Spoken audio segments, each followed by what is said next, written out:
Alors, est-ce que... Moi, ce qui me rassure, c'est quand même aussi de voir beaucoup de jeunes gens aujourd'hui revenir à une pensée politique qui ne prend pas les mêmes chemins que ceux de ma jeunesse, par exemple, qui sont beaucoup moins, justement, idéologiques. Et c'est vrai que les problèmes d'aujourd'hui sont pris en charge par des jeunes, comme, bon, évidemment, l'écologie, mais aussi le vivre ensemble, comme on dit. Et j'ai l'impression que, voilà, qu'il faut peut-être leur laisser cet espace-là, quoi. Moi, j'ai l'impression que mes films sont toujours attentifs au monde dans lequel ils se déroulent, quoi. Et que, par contre, la forme de chaque film s'impose presque malgré moi. Que chaque film impose une façon de raconter l'histoire. Ce que j'essaye à chaque fois, c'est de prendre en compte la complexité des choses. Et puis aussi de faire que les préoccupations politiques ou sociales qui sont au centre du film, pour moi, n'existent que quand elles sont incarnées, quand elles sont vécues par quelqu'un. Et du coup, mes personnages sont souvent des gens qui sont confrontés à une situation à côté, dans laquelle ils vont devoir se positionner. C'est-à-dire qu'il n'y a pas de... Là aussi, il n'y a pas de... Mes films ne sont pas des traités de sociologie. Mes films essayent d'illustrer une situation à travers un parcours d'un personnage. Le point de départ du film est une histoire vraie. Un jeune homme qui s'appelle Mehdi Mekla, qui avait écrit 2 livres, qui écrivait des articles très intéressants dans un blog sur les banlieues, qui avait une chronique dans une émission de radio alors qu'il avait 16-17 ans, et avec qui moi je pouvais souvent me sentir en phase, quoi. Mais d'un seul coup, moi j'ai découvert un matin, alors qu'il venait de sortir son 2e livre, il était dans une émission de télévision, il présentait son livre, et des tweets anciens qu'il avait écrits sont ressortis. Et en quelques heures, sa vie a complètement basculé. Donc, à un moment, Karim le dit dans le film, pour lui, au début, c'était une grande cour de récréation, où il blaguait avec ses copains. Sauf qu'il a 200 000 followers, qui eux-mêmes ont parfois 200 000 followers, et que très rapidement, ce message qu'on croit échanger avec quelques personnes qui vous connaissent, qui comprennent votre humour, votre de second ou 3e degré, s'élargit et on s'adresse potentiellement au monde entier. Moi, c'est aussi ce que le film regarde, c'est la rapidité de ce qui se passe sur Internet. La rapidité même de la montée en puissance d'un individu, et puis surtout de sa chute. Et c'est vrai que le film essaye d'adopter ce rythme-là aussi. Le film, il va droit au but, comme ça, il ne prend pas beaucoup de détours.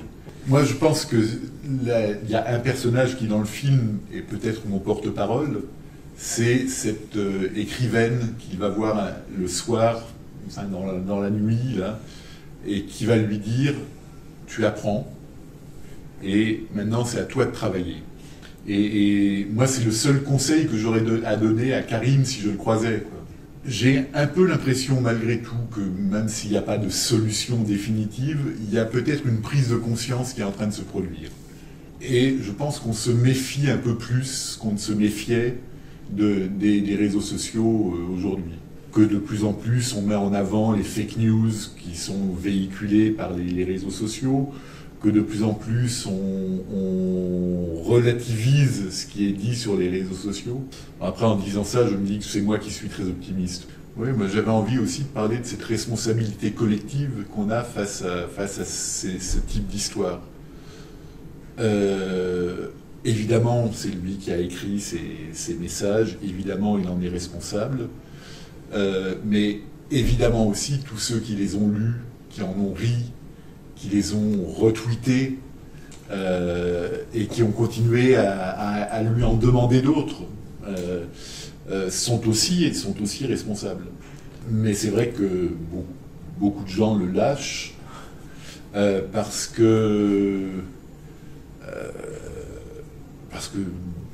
y a une certaine lâcheté chez la plupart d'entre nous.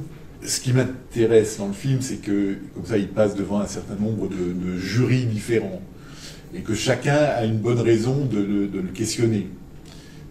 Quand c'est au début avec ses éditeurs, on est dans un questionnement très commercial. Et là, il peut être parfois même dans le déni, mais en tous les cas, il peut répondre sur un niveau... et puis après, on va se rapprocher progressivement de l'intimité de ce personnage, puisqu'il va retrouver d'abord ses copains parisiens, qui, comme lui, sont des transfuges de classe. Et transfuges de classe aussi, ils ont changé de classe, quoi. Et ces gens-là sont tout à fait conscients de leur fragilité. C'est-à-dire que quand Rachid, qui présente une émission de télé, lui dit moi je veux pas être dans le même bateau que toi, tu ne te rends pas compte de notre fragilité. Je pense qu'il dit quelque chose de très fort aussi sur la discrimination qu'il peut y avoir vis-à-vis de ces jeunes gens. Le désordre mental dans lequel ce monde-là nous plonge nous empêche de le penser correctement, quoi. Je pense que la danse et les fêtes sont des moments assez... que la vie des jeunes gens est souvent rythmée par des soirées, par la danse, par la musique.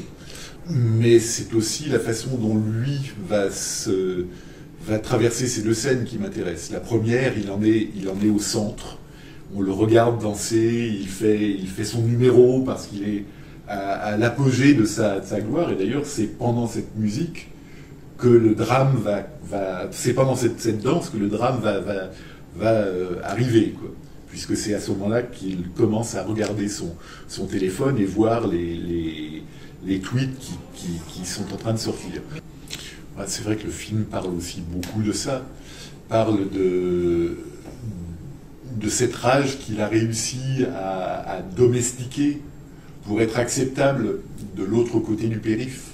Mais cette rage, pour moi, elle explique d'abord en grande partie ses tweets, mais elle est aussi une composante que la plupart du temps on ne veut pas prendre en compte dans le regard qu'on pose sur notre société. Et c'est vrai que les jeunes de banlieue ont tellement de raisons d'éprouver de la rage face à la ségrégation. Je ne veux pas la justifier, mais je peux la comprendre, quoi.